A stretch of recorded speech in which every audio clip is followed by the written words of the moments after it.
Obviamente tú tienes que asegurar que los usos del agua sean eficientes de ambas partes, ¿no? Tanto de la industria como de las comunidades. Además, las mujeres son las principales proveedoras de agua, en el sentido de que cuando la fuente de abastecimiento está lejos de la vivienda, son las mujeres las que se chutan el trayecto. El agua tiene que estar accesible a ti a una distancia no mayor a 1 kilómetro. Las mujeres en general, según reportan estas autoras, tienen un acceso reducido a la seguridad hídrica, o sea, al agua potable. Obviamente tú tienes que asegurar que los usos del agua sean eficientes de ambas partes, ¿no? Tanto de la industria como de las comunidades.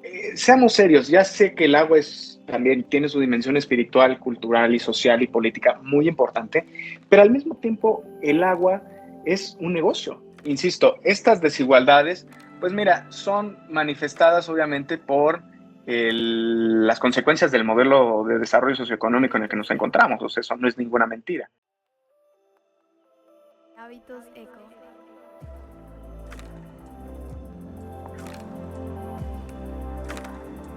Hábitos eco.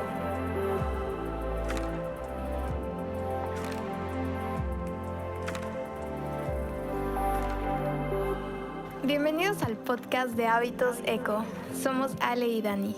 En este podcast nos dedicaremos a tener conversaciones con personas de diferentes esquinas del planeta que ya están haciendo algo a favor del medio ambiente. Sabemos que puede ser frustrante todo lo que pasa en el mundo, pero muchas veces no nos enteramos de las acciones buenas que alguien más está haciendo para contrarrestar el cambio climático. Nuestro proyecto busca transmitir la motivación para que tú tomes la decisión de cambiar tus hábitos y cada vez seamos más los que generamos el eco hacia un mejor futuro. Te invitamos a pasar, siéntate, ponte cómoda o cómodo, porque es momento de hablar sobre un tema nuevo. Hábitos eco. Hola, bienvenidas y bienvenidos al podcast de Hábitos Eco. Nada más te recuerdo que esta es la parte 3 de la entrevista con Eduardo Guevara, así que si no has escuchado la parte 1 y 2, regrésate a los episodios anteriores, están muy buenos y así vas a poder entender mejor este tema y profundizar más. Así que síguenos en redes sociales, igual si quieres aprender más, si quieres seguir a Eduardo Guevara y todo, platícanos qué te pareció. Entonces, solamente me queda decirte que disfrutes el episodio. Bueno, no sé qué les parece, pero ¿qué tal si pasamos a hablar sobre el acceso al agua? Que creo que aquí hay bastantes inquietudes y va a ser como bastante interesante para nuestra audiencia. Vamos a comenzar hablando como de dónde se obtiene el agua que llega a nuestras casas. ¿Cómo es que llega? Bueno, pues antes de entrar en este tema, Ale, permíteme hacer un disclaimer. Lo que voy a decir a continuación es un resumen del resumen del resumen del resumen del Manual de Agua Potable, de Alcantarillado y Saneamiento, que es publicado por la Conagua. Son 55 libros, cada libro tiene en promedio 200 páginas, por lo cual tenemos 12,250 páginas en total de este manual. Entonces es un manual enorme que, vaya, no creo que nadie lo haya leído completo en su totalidad, pero lo importante es que podamos comunicar a la audiencia cómo es que ocurre esto del ciclo urbano del agua.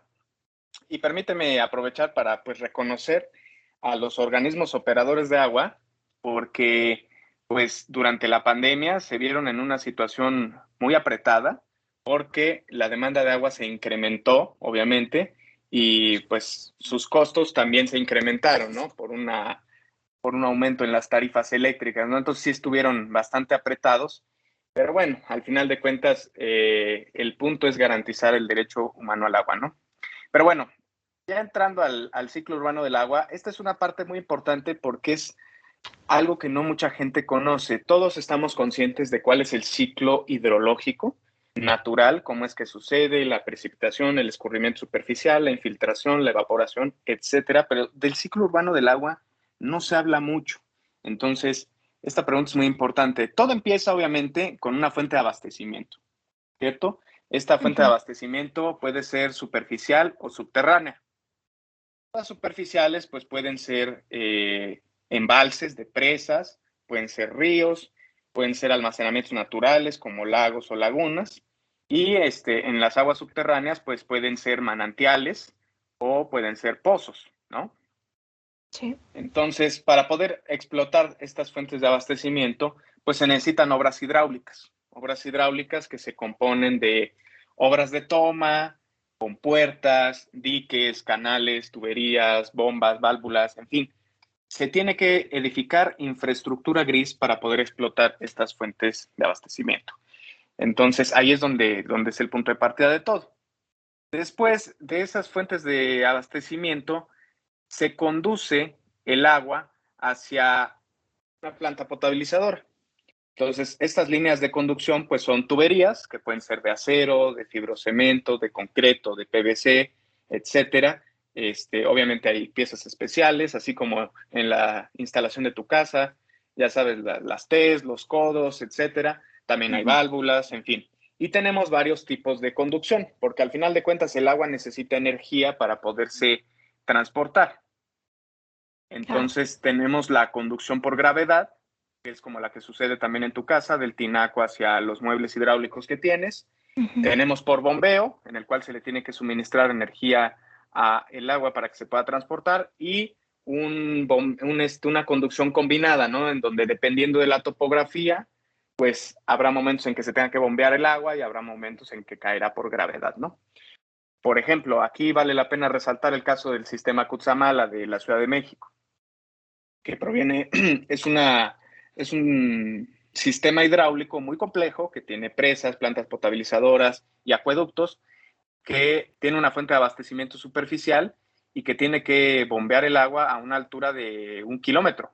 Entonces es una cantidad enorme, ¿no? Entonces ahí tenemos una conducción por bombeo. O sea, un kilómetro son 1000 metros, o sea, se requiere una cantidad de energía gigantesca. El sistema Cutzamala es de los sistemas de abastecimiento más grandes del mundo.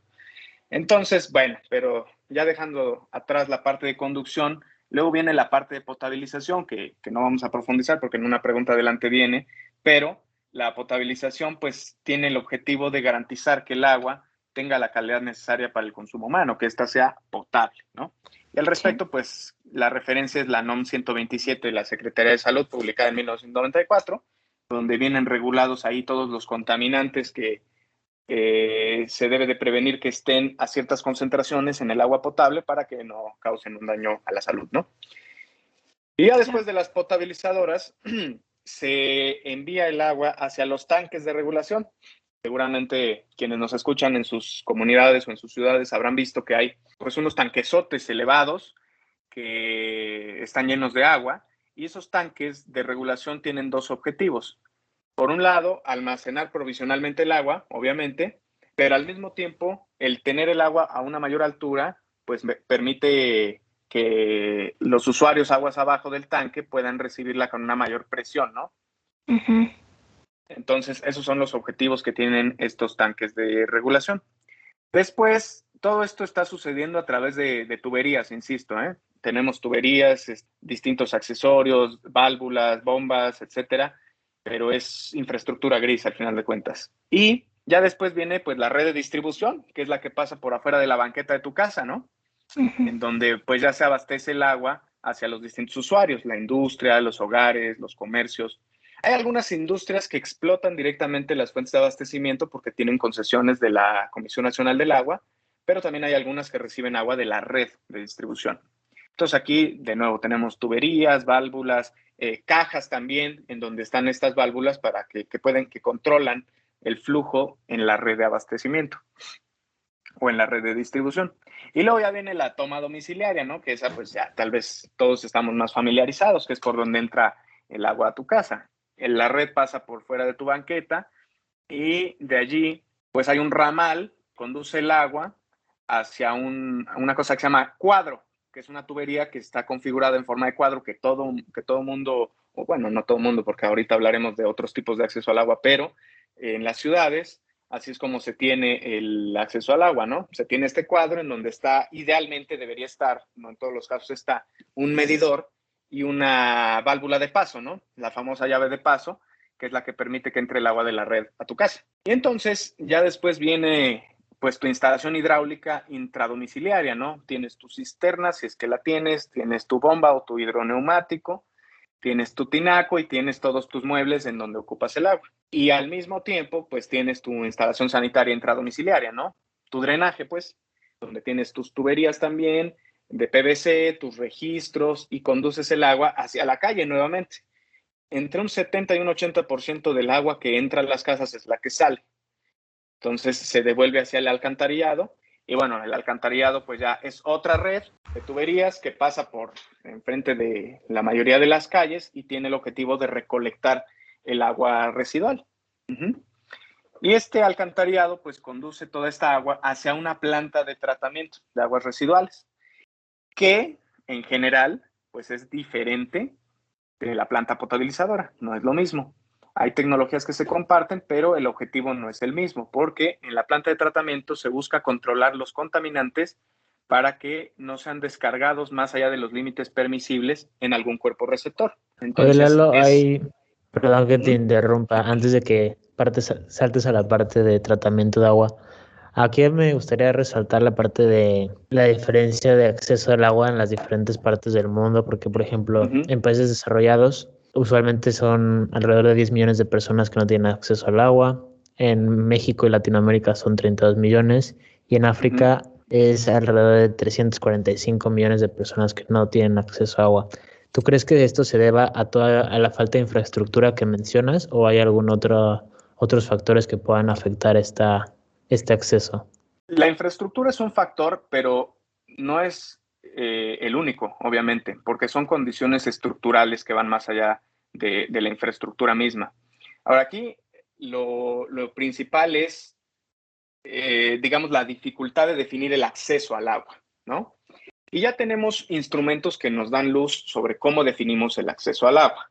Por ejemplo, utilizando el enfoque de derecho humano al agua, que es el que tenemos que utilizar desde 2010 y desde que se hizo la reforma constitucional en el artículo 4 en México, por ahí de 2012, 2013 o 2014, son algunos criterios. Primero es la cantidad de agua que debe de recibir una persona por día. El criterio del derecho humano al agua es que el suministro debe de ser de entre 50 y 100 litros de agua al día, porque esta cantidad es la que permite asegurar las necesidades más básicas, que son las necesidades de higiene, preparación de alimentos y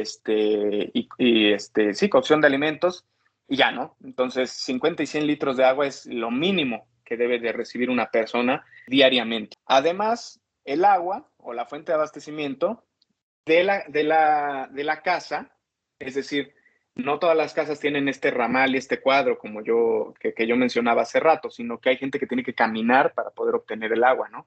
Entonces, el criterio para el derecho humano al agua es que el agua tiene que estar accesible a ti a una distancia no mayor a 1 kilómetro.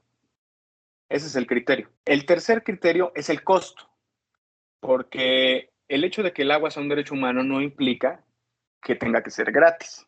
Sin embargo, el costo no debe exceder el 3% de los ingresos de la vivienda, en su totalidad, 3% del ingreso de la vivienda.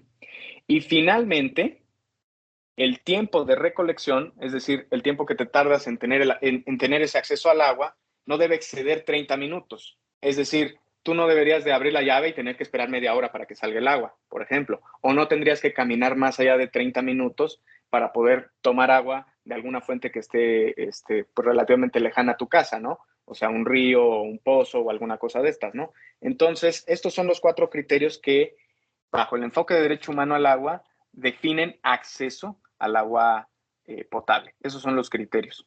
Entonces, sí, efectivamente no hay un acceso equitativo al agua potable en el mundo.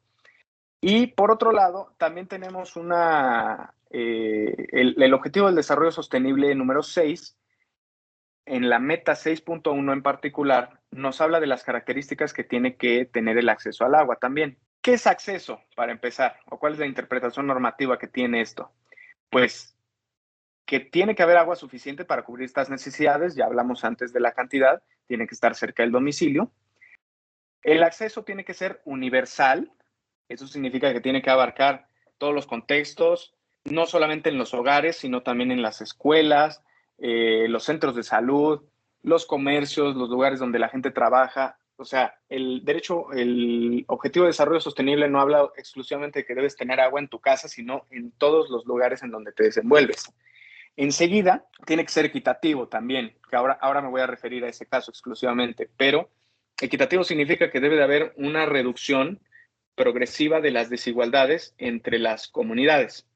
Entonces, eso es lo que significa equitativo. Y potable, pues significa obviamente que no debe tener agentes patógenos ni contaminantes, ni que puedan causar daños a la salud. Enseguida, debe ser que está a un precio asequible, ya me referí anteriormente a cuál es el costo que debe de tener o que no debe exceder, y para todos. Es decir, que obviamente debe ser el acceso equitativo para hombres, mujeres, niñas, niños y personas con discapacidad. Y aquí permítanme hacer una digresión rápidamente a una cuestión de género que es muy importante abordar. Verán, Pantea Pouramin y sus colaboradoras publicaron un artículo muy interesante en el journal Frontiers in Water el año pasado, en donde recopilan 59 artículos que abordan la cuestión de género en el acceso al agua potable. La mitad de estos están en África, pero independientemente, también en México es una realidad. Nos damos cuenta de que hay también desigualdades estructurales en cuanto al acceso al agua por cuestiones de género. Y bueno, esto no es obviamente más que una manifestación de la desigualdad de género que existe en general en cualquier ámbito, no solo en el acceso al agua. Pero, por ejemplo, en términos de acceso al agua, las mujeres en general, según reportan estas autoras, tienen un acceso reducido a la seguridad hídrica, o sea, al agua potable. Además, las mujeres son las principales proveedoras de agua, en el sentido de que cuando la fuente de abastecimiento está lejos de la vivienda, son las mujeres las que se chutan el trayecto con las cubetas, con los tambos, para ir al río, para ir al pozo, para extraer el agua. Y esto, evidentemente, pues compromete la garantía de muchos de sus otros derechos humanos, ¿no? Porque al estar destinando demasiado tiempo a el suministro de agua para sus viviendas, las mujeres dejan de recibir educación, dejan de atender otras tareas que son benéficas para su desarrollo, ¿no? Eso es un tema muy delicado que se necesita abordar. También en comunidades rurales, por ejemplo, las mujeres tienen un acceso diferenciado al saneamiento, a las letrinas. Es decir, en viviendas donde viven hombres, es más probable que ellos tengan su propia letrina a viviendas donde solo viven mujeres o donde la mayoría de las personas que viven son mujeres. Entonces, eso es también un tema, el acceso al saneamiento. Y hay muchas comunidades también donde las mujeres no tienen acceso al agua para la higiene menstrual, por ejemplo, también está documentado en este artículo. En fin, nos podríamos seguir así con varios elementos que ponen de manifiesto la cuestión de género en el acceso al agua. Entonces, vale la pena mencionarlo porque es así. Ahora sí me voy a referir al tema de la desigualdad global en el acceso al agua. Fíjate que en principio uno podría pensar, bueno, pues seguramente quienes tienen una mayor cobertura de acceso al agua, pues son los países que más agua tienen, ¿no? Y viceversa, quienes menos agua tienen, pues son los que menor cobertura de agua tienen. Pero cuando tú te pones a analizar si existe una correlación entre la cantidad de agua que hay en los países y la cobertura de acceso al agua bajo los criterios que ya mencionamos anteriormente, de acceso universal y todo eso, pues te das cuenta de que no es así. Ahora sí que no hay correlación. Tenemos países, ya en la sección anterior hablamos de cómo está distribuida el agua per cápita en los países. Y, por ejemplo, Islandia es un país que tiene mucha agua y al mismo tiempo tiene una gran agua per cápita, quiero decir. Islandia es un país que tiene mucha agua y tiene una cobertura alta en el acceso al agua, del 100% prácticamente. Pero tenemos el caso, por ejemplo, de Papúa Nueva Guinea, un país del sudeste asiático que tiene mucha agua per cápita, pero tiene una cobertura de acceso al agua muy baja, del 40%. Y en este caso, ¿cuál es la razón? Bueno, eso es a lo que me voy a referir. Pero hay otros países que tienen poca agua per cápita y tienen una cobertura muy alta, ¿no? Por ejemplo, Egipto, Corea del Sur, Qatar, son países que tienen muy poca agua renovable per cápita, pero tienen una cobertura muy amplia de acceso al agua. Entonces, insisto, estas desigualdades, pues mira, son manifestadas obviamente por las consecuencias del modelo de desarrollo socioeconómico en el que nos encontramos. O sea, eso no es ninguna mentira, ¿sí? Los países del sur global están inmersos en una condición precaria debido a la histórica explotación que ha habido de sus recursos naturales, etcétera, y que al mismo tiempo ha reforzado el ciclo de que no se han podido desarrollar, ¿cierto? Entonces, con esta prevención del desarrollo, pues ellos permanecen en la pobreza, ¿no? Entonces, es una manifestación de la desigualdad estructural que existe en el mundo, el tema del agua. ¿Crees que esto se deba como a la distribución? Porque justo eso es como la siguiente pregunta. ¿Cómo está distribuida, por ejemplo, el agua centrándonos en México? Hay muchos mitos y de hecho hace poco la gente hablaba de la instalación de plantas embotelladoras o plantas de, de purificadoras de agua que estaban diciendo que seguro se estaban llevando toda el agua y por eso no quedaba para la gente, no quedaba para la población. Igual sabemos que más bien todas las industrias requieren de agua, la industria automotriz, la industria, como hablamos anteriormente, la agricultura, la industria alimentaria en este caso. Entonces, creo que, bueno, no sé si me salté un poquito a lo que ibas a mencionar, pero ¿crees que también esto se deba a la distribución que hay, por ejemplo, en esos países que mencionas del sur? Pues mira, aquí en México el caso el caso de México es un caso muy particular por la variabilidad que hay en la disponibilidad de agua a lo largo del país. México es un país relativamente grande y por lo tanto hay diferencias geográficas muy importantes y una de ellas pues obviamente se manifiesta en la precipitación.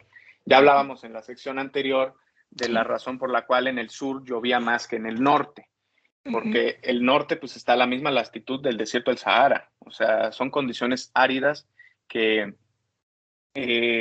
pues obviamente hacen que el acceso al agua sea más difícil. Sin embargo, a pesar de que el 33% del agua es la que se encuentra en el norte, y cuando digo norte, por cierto, estoy hablando desde el centro, es decir, desde el Valle de México hasta Baja California.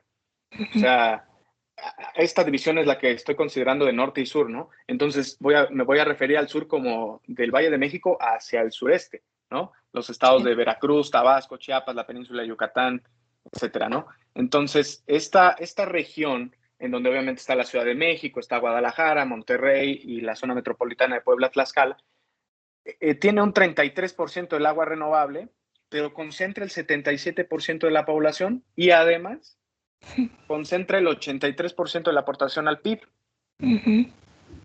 Entonces hay una asimetría, digamos, entre el acceso al agua y la contribución al PIB y la población, ¿cierto? Entonces, ese es un contraste regional que tenemos en el caso de México, que es muy, muy particular. Bueno, y si mencionamos el sistema Cutzamala que decías anteriormente, es el acceso que le da a la Ciudad de México y el agua la traen me parece que es de Guerrero, ¿no? Ajá, ¿Desde dónde viene el Cutzamala? Tiene la cuenca del Cutzamala, está principalmente en Michoacán, y de allí llega hasta hasta el Valle de México.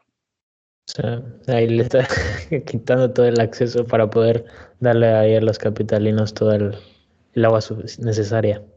Ese es un tema muy interesante, Dani, porque como decía Ale hace rato, miren, los problemas del agua los podemos ver a nivel global, pero al final de cuentas se manifiestan en cuestiones locales, ¿sí? Entonces, tenemos que ser muy cuidadosos con los promedios porque eso no nos permite ver la realidad de muchas comunidades. Por ejemplo, en general, a nivel nacional e incluso a nivel de cuenca, observamos que el 76% del agua es para uso agrícola. El 14.4% es para el abastecimiento público, o sea, para las ciudades y las comunidades que necesitan el agua para sus actividades de higiene y alimentación. Y el 4.9 es la industria que está autoabastecida, es decir, la industria que explota directamente las fuentes de abastecimiento, porque ya dije anteriormente que hay algunas que se abastecen de la red. Ahora uno ve estas cifras y uno dice, pues, ¿cuál es el problema con las industrias? No, pues si nomás consumen casi el 5% del agua a nivel nacional, ¿por qué hay tanto pleito con las industrias? No, es que hay que tener cuidado, porque en ciertas comunidades en donde se asientan las industrias, puede haber una explotación excesiva de esos recursos hídricos que podría comprometer el abastecimiento de las comunidades que están ahí cercanas, ¿cierto? Ya. Ahora, esto no significa que la convivencia entre las industrias y las comunidades sea incompatible, pero sí vale la pena resaltar que las dificultades en este ámbito ya no son técnicas, son más bien políticas. ¿Sí me explico? ¿Por qué? El tema del agua es un tema políticamente sensible, es un tema que a la gente le preocupa mucho y es obvio porque el agua es un asunto de supervivencia y por lo tanto, pues a ellos les preocupa obviamente el acceso a sus fuentes de abastecimiento, el acceso al agua. Pero además el agua es multidimensional, tiene una dimensión cultural y espiritual que también es muy importante y que no debemos de soslayar, especialmente en un país con una tradición indígena tan amplia como lo es México. Claro. Entonces, por eso insisto en que ahí las dificultades son políticas, es decir, obviamente a la industria le interesa explotar el agua para poderla utilizar en sus procesos productivos y empezar con sus ventas, ¿no? Pero al mismo tiempo en las comunidades, pues están preocupados porque no quieren que las industrias les quiten el agua y quieren que las comunidades sean afectadas, etcétera. Entonces, ahí la dificultad, insisto, es política, es decir, ¿cómo concilias estos usos del agua? ¿Cierto? Porque al final el hecho de que haya una industria cerca de una comunidad, pues también desencadena oportunidades de desarrollo, ¿cierto? Se detona la economía local, hay pequeños negocios que les ofrecen servicios a las empresas grandes, etcétera. Y me refiero obviamente a la economía informal, ¿no? A la gente que les vende comida, a la gente que les arregla sus vehículos, en fin, muchas actividades que son necesarias y que para la comunidad son benéficas en general, ¿no? Sí. Pero el chiste es cómo concilias que haya estos intereses por parte de la industria y estos intereses por parte de la comunidad, ¿cierto? Ahí es donde se encuentra el cuello de botella, el cuello de botella. Entonces el reto es más bien político, más que técnico. Digo, obviamente tú tienes que asegurar que los usos del agua sean eficientes de ambas partes, ¿no? Tanto de la industria como de las comunidades. Y aquí vale la pena señalar el tema de las tarifas y de los derechos de agua. Miren, obviamente... Déjame detenerte ahí, Lalo. ¿Sabes, o sea, sabes cómo se maneja actualmente este reto que hay entre la conciliación de las empresas con la comunidad? Pues yo soy ingeniero, yo no soy político, pero lo que sí tengo claro es que el papel de la autoridad es fundamental. O sea, la autoridad, y me refiero a la autoridad desde la autoridad municipal hasta el gobierno estatal, ¿no? Por ejemplo, que ya tiene una mayor estructura y una mayor capacidad de intervenir, pero pues ahí el primer frente lo tienen los municipios, porque los municipios, como lo mandata el artículo 115 de la Constitución, son los que son responsables de llevar el agua a las viviendas, ¿no? Entonces, ahí el primer frente es con los municipios. Los municipios deben de desempeñar un rol activo en estas no son negociaciones, sino más bien son conciliaciones, ¿cierto? Son este tipo de actividades, son acuerdos, ¿no?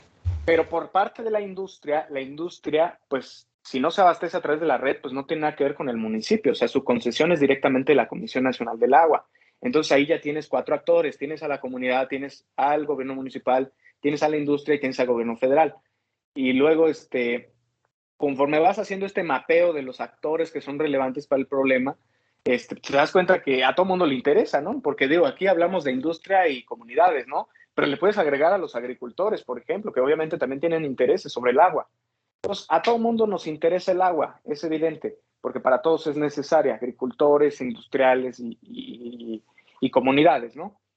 Sí. Y creo que hacia el futuro, tal vez en los próximos años no suceda, yo esperaría que sí, pero debemos de ser mucho más abiertos a este diálogo entre las industrias, las comunidades rurales, las comunidades urbanas, los agricultores y todos los actores, porque en general pareciera ser que hay una antagonía, ¿no? Sí. Y dicen, ay, es que ya llegó la fábrica no sé cuál y nos va a quitar el agua y nosotros nunca recibimos agua, recibimos el agua 2 veces por semana y ahora ya viene la fábrica y nos va a quitar el agua. Y lo mismo pasa con los agricultores, ¿no? Los agricultores, pues también las industrias o las comunidades tienen obviamente usos sobre esta agua y comprometen el acceso de los agricultores. En fin, al final el agua, desde el punto de vista estrictamente económico, es un bien que se llama bien, que tiene rivalidad en el consumo. Es decir, que si yo tengo 1 litro de agua, pues lo tengo que repartir entre estos 3 usuarios, y el litro que yo le dé a los agricultores, pues es 1 litro que ya no se lo dé a las comunidades y es 1 litro que ya no se lo dé a la industria, ¿no? Entonces, eso es lo que dificulta la actuación de la autoridad, pero pues tendremos que ser mucho más creativos. Pero ven cómo hace rato estaba yo hablando de infraestructura gris, de las obras de toma, de las presas, de las tuberías, pero ya nos vamos hacia otro paradigma que más bien tiene que ver con la política, la sociología y la antropología de las comunidades y de las ciudades. Entonces, el reto ahí es mayúsculo. Se me hizo como bastante interesante el punto que pones en la mesa en el que mencionaste los porcentajes en los que está distribuido el agua en México y se me hizo muy interesante que dices, hay que ver con una lupa. La gente se queja mucho de cómo se distribuye, cómo se le da a veces prioridad en la distribución del agua a la industria y vemos que es un 4%, pero al verlo como un poquito más cercano te das cuenta que hay otras comunidades que, justo lo que mencionas, que existe ese conflicto entre la industria y las personas, y eso es algo que la verdad yo no me he puesto a pensar, porque sí, o sea, si lo ves de forma global, el porcentaje es muy bajo, entonces es bastante interesante y es un punto que creo que se debe considerar mucho, comenzar a ver las cosas un poquito más de cerca y darte cuenta que a veces los números como que te engañan, ¿sabes? Como que debes mirar más a fondo para adentrarte más en esta situación o en este problema que está sucediendo. Sin duda alguna.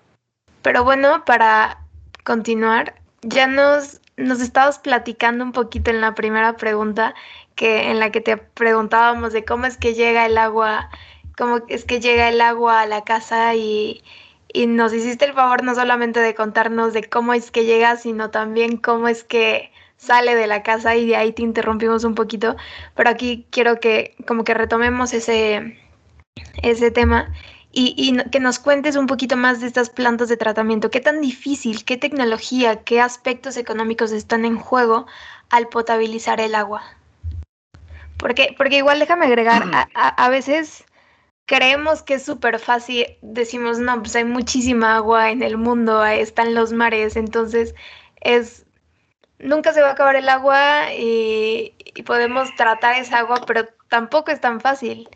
Entonces quiero que nos cuentes un poquito acerca de estos sistemas de tratamiento. Efectivamente, mira, yo no quisiera, a ver, al final de cuentas, tanto la potabilización como el tratamiento de agua residual es una instalación en donde ocurren procesos físicos, químicos, biológicos, que cada uno tiene una dificultad enorme, ¿cierto? Es decir, si tú le preguntas a un diseñador de plantas de tratamiento o a un operador, pues él te va a contar de las dificultades que tiene en el día a día operar las plantas de tratamiento, ¿no? Claro. Pero este es un asunto efectivamente tecnológico, pero aquí lo interesante es que también los contaminantes que encontramos en el agua potable y en el agua residual, y sobre todo en la residual, pues también van cambiando con el tiempo. Ahora tenemos lo que se llaman los contaminantes emergentes, que son contaminantes que hace 30 años no estaban en el agua residual.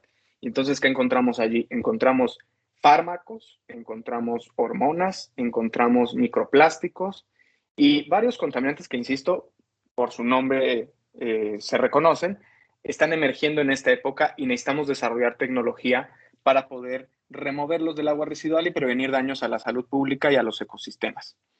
Pero mira, no es que sea, no, insisto, no quiero decir que es muy fácil, pero lo que quiero decir es que es un problema tecnológico, ¿sí? Es un problema tecnológico por un lado porque necesitamos garantizar que estas plantas de tratamiento efectivamente remuevan los contaminantes tanto en el agua potable como en el agua residual para que no causen estos daños. Pero no se reduce solo a eso, sino que también es un problema obviamente de financiamiento, el hecho de que haya o no potabilización o saneamiento. Por ejemplo, en Tlaxcala, que es donde yo vivo, no hay plantas de tratamiento en ninguna parte del estado. Ok, ¿y cómo se trata el agua? Plantas potabilizadoras. Plantas de No tratamiento de hay. agua residual sí hay, pero potabilizadoras no hay. Ok. ¿Qué ¿Y cómo es sucede? que llega el agua? Aquí no es una realidad lo de la potabilización que mencioné al principio, no hay una sola planta potabilizadora en Tlaxcala. Aquí lo que sucede es que el agua se extrae de los acuíferos a través de pozos, Ujú. se lleva a estos tanques de regulación y en estos tanques de regulación se le añade cloro. Ok. Es el famoso proceso de cloración. Ujú. ¿Es Y suficiente? lo, O sea, sí pues, sustituye porque ahí estamos hablando de que prácticamente el cloro está sustituyendo una planta potabilizadora. pues en principio no es suficiente. Pues se En principio no saltan es suficiente. dos partes, ¿no? Usualmente es Sí, terciario el cloro, o eh, no sé ustedes. exactamente. Es un tratamiento terciario que ya viene después de otra serie de procesos. Miren, un tren de potabilización pues cambia, ¿no? Obviamente cambia dependiendo es un traje a la medida porque depende de la calidad del agua que entra Claro, sí. al principio de la planta, ¿no? Pero en general, miren, podemos encontrar, por ejemplo, un proceso de cribado para poder retener sólidos grandes, que son unas rejillas para poderlos retener. Luego, en general, encontramos un proceso físico-químico que se llama coagulación-floculación, que para no entrar en demasiados detalles es añadirle una sal que lo que hace es permitir que los sólidos que se encuentran disueltos y suspendidos en el agua se aglutinen, ¿sí? Y hagan grumos que eventualmente se van a precipitar hacia el fondo y se van a remover a través de la gravedad en un proceso de sedimentación. Después Sí. de eso, para aquellos sólidos que se escaparon del proceso de coagulación y floculación, tenemos la filtración, ¿no? A través de un medio poroso, que pueden ser arena, carbón activado, antracita, en fin, materiales granulares por los cuales pasa el agua, o pueden ser materiales sintéticos, como membranas. Son membranas de plásticas, algunas son, ya se están empezando a hacer algunas de materiales biológicos, etcétera.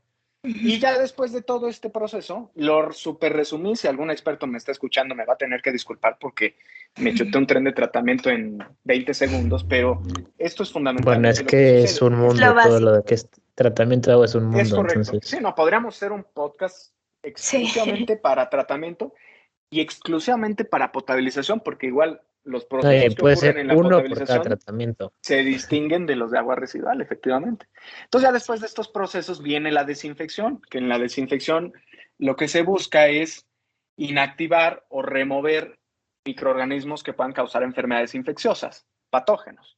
Pueden ser virus, bacterias, protozoarios, y esto se hace normalmente con cloro, pero también se puede hacer con radiación ultravioleta, se puede hacer con ozono, se puede hacer con dióxido de cloro, etcétera.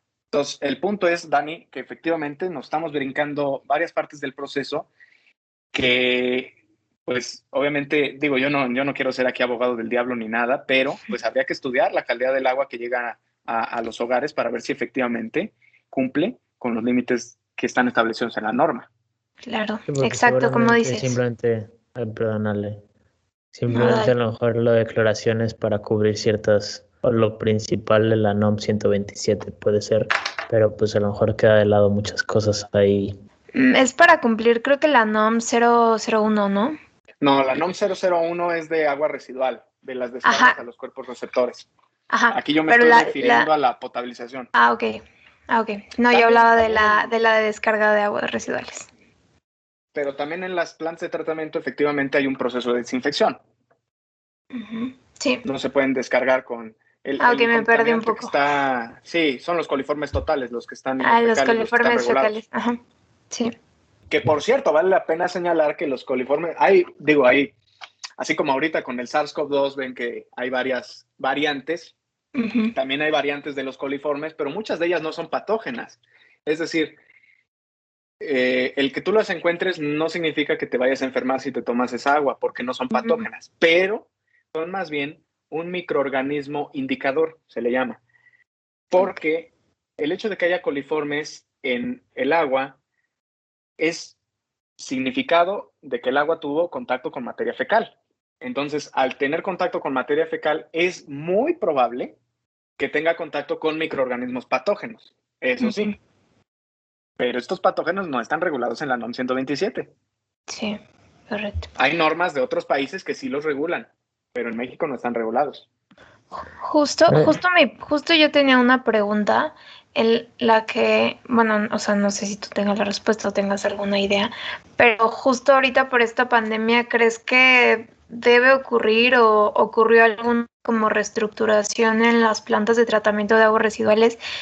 Y no sé si es necesario también las potabilizadoras, justo por este tipo de virus o no sé, este tipo de organismos patógenos que nos podemos encontrar en el agua. O sea, ¿tú te refieres a qué está sucediendo con el SARS-CoV-2 en el agua? Ajá. Pues es una pregunta bien interesante. Mira, supongamos que hay un paciente que está infectado de COVID-19, ¿no? Bueno, con el virus SARS-CoV-2, ¿no? Uh-huh. El virus sí viene en las heces, porque se ha encontrado material genético del SARS-CoV-2 en las aguas residuales en varios países del mundo, incluyendo México. Uh-huh. Pero hay una primera cuestión, y es que este virus es difícil de reproducirse a partir de las heces. Es un entorno bastante hostil para el virus. O sea, hay que recordar que el virus, yo tampoco soy microbiólogo, no soy político ni soy microbiólogo, pero bueno, voy a hacer mi mejor esfuerzo. El virus debe de estar, obviamente, hospedado en alguien que esté vivo, ¿no? Uh-huh. Debe estar en un entorno biológico, ¿no? Y al estar fuera del paciente, pues bueno, ya pierde su efectividad. Uh-huh. Pierde más bien su actividad, es la palabra correcta. Entonces, tiene una poca supervivencia en el agua. Hay otros virus que son mucho más persistentes en el agua que el virus COVID-19. Por ejemplo, el rotavirus. El rotavirus es un virus que es mucho más persistente en el agua. Ahora, sí. En teoría, el acceso al suministro de agua y saneamiento con la desinfección y estas operaciones que ocurren en las plantas de tratamiento, pues son suficientes para poder prevenir que este virus se pueda contagiar a través del agua, en teoría. Es decir, el que se pueda, por ejemplo, hacer un proceso de ultrafiltración o que se utilicen pastillas de cloro puede prevenir que el virus se pueda contagiar a través del agua. Uh-huh. Entonces, sí es muy poco probable la presencia infecciosa de este virus en el agua. Porque, insisto, las plantas se supone que tendrían que actuar como barreras. Ahora bien, bueno, ya sabemos que la principal vía de propagación del virus es a través de las gotículas de saliva, ¿no? Se propagan fácilmente en espacios que no están ventilados y en las partículas de saliva en general. Es decir, su mecanismo más eficiente de transmisión es a través del aire. Uh-huh. Eso es lo que sucede con el virus en el agua. Sí, pues es que en resumen, en realidad si la planta potabilizadora está bien hecha, pues Exacto. debería el virus desaparecer en cierta sección, ¿no? Sí, debería inactivarse. Inactivarse, exacto es la palabra. Entonces, pues debería de seguir, no debería de haber habido un cambio drástico por un virus extra. En realidad, pues todos se inactivan a ciertas condiciones. Y creo que en resumen, pues cualquier tipo de agua se puede limpiar, ¿no? Lo importante aquí es potabilizar. Lo importante que quiero resaltar es que entre más contaminada esté el agua, pues más energía, más dinero. Correcto. Entonces ahí es donde empiezan los retos, ¿no? Pero como dices, esa creo que es otra plática. Sí, no, Pero es otra plática. Sí. Y qué bueno que tocas el tema, porque tú empezaste diciendo, pues si la planta estuviera operando correctamente, pero seamos serios, ¿cuántas plantas de tratamiento, tanto potabilizadoras como de agua residual, están operando correctamente en México? No, ¿y cuántas están operando? ¿Cuántas de las que existen están operando? Exactamente. Si vemos el mapa, no estaría muy bonito. Hay un área de oportunidad importante allí en la potabilización y en el saneamiento. Y miren, yo me atrevería a proponer que debido a la magnitud de inversión que se requiere para estas instalaciones, porque como decía Dani, los requerimientos de energía, por ejemplo, para poder tratar el agua, pagan un montón de electricidad las plantas de tratamiento, hacen que estas inversiones sean muy costosas, pero además de eso, a pesar de que el tema del agua es un tema políticamente sensible, como lo dije, las plantas de tratamiento, en mi opinión muy personal, no son una inversión políticamente rentable. Es decir, a la gente no le importa si su presidente municipal va e inaugura una planta de tratamiento o una planta potabilizadora, porque no percibe los beneficios de manera inmediata. ¿Sí me Claro. explico? A diferencia de que si el presidente municipal va y hace la inauguración de su calle, que ya les puso Ujú, pavimento, o no sé, algún otro tipo de obra que es mucho más visible para la gente y mucho ujú. más perceptible, pues las plantas de tratamiento son así como, pues qué chido, ¿no? ¿Y eso a mí qué, no? ¿En qué me beneficia?